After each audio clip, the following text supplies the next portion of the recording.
I'm here with Bonnie Foster, Brookings City Clerk, to talk about next week's elections. Bonnie, can you tell me a little bit about what's happening next Tuesday? Certainly. Next Tuesday, June 23rd, is the combined City Council School Board election. This was an election which was postponed from April, and so we're just really excited to finally get to Election Day. We've got 4 candidates vying for 1 spot on the Brookings School District School Board, and we have 3 candidates vying for 2 spots on the Brookings City Council. If somebody is planning to go vote next week, what do they need to prepare ahead of time? To 1, make sure you're a registered voter. This election is for registered voters in the city of Brookings or the Brookings School District.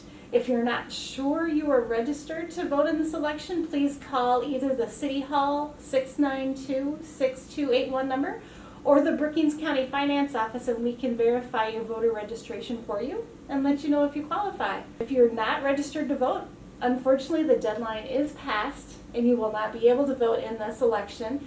However, if you were to still get your voter registration form in, you can be ready for the generals in November. So if an individual would like to vote in this upcoming election, where do they go? We will have 4 vote centers for this election. A vote center is where a voter can go vote anywhere. You are not required to go to a particular polling location. So we have 3 of those 4 located within the Brookings city limits. The first one is over at the Brookings Activity Center. Another one is down at Bethel Baptist Church.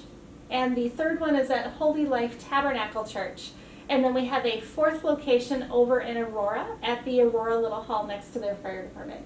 So as people come to the polling locations, what do they need to remember to bring with them? The voters should remember to bring with them a form of a government ID with a photo on it. So this would be like your driver's license. This could be a tribal identification form.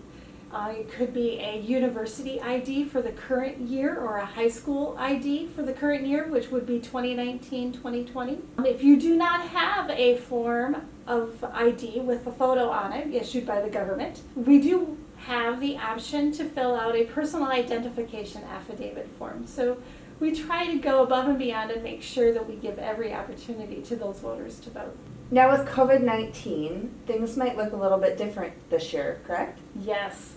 We will be practicing social distancing at each of the voting locations. We will be providing sanitation kits for the workers to have at the polling locations. These sanitation kits will include masks and gloves for the workers if they choose to wear them. We will have hand sanitizer not only for the workers but for the members of the public as well. Mm-hmm. We will be cleaning between every voter at minimum every 15 minutes, wiping down where the voters have been, wiping down the secrecy sleeves that you use to put your ballots in, the places where you put your driver's license on the counter. We will also have sneeze guards in front of the 2 election workers that will be using the e-poll books where you first registered. Now with all of those things that you put in place, there may still be some voters that just don't feel comfortable coming in on polling day. Do you have an alternative for them? Yes. Absentee early voting is still going on. It's here at the City County Government Building in the 1st floor lobby. We are here from 8 to 5 every day through 5 o'clock on Monday, June 22nd. So if going to the polls on Election Day is not your comfort zone, please come in and early vote. We'd love to have you. Now I understand there's a little bit of a fun fact about the absentee voting this year. Can you tell me a little bit about that? As most of the voters know, the Secretary of State's office sent every registered voter in the state of South Dakota an absentee application form to have your ballot mailed to your house. So this has caused a huge influx in early absentee voting.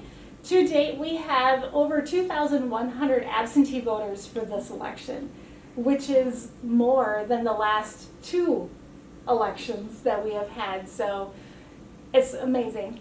Remember to vote. Your vote counts.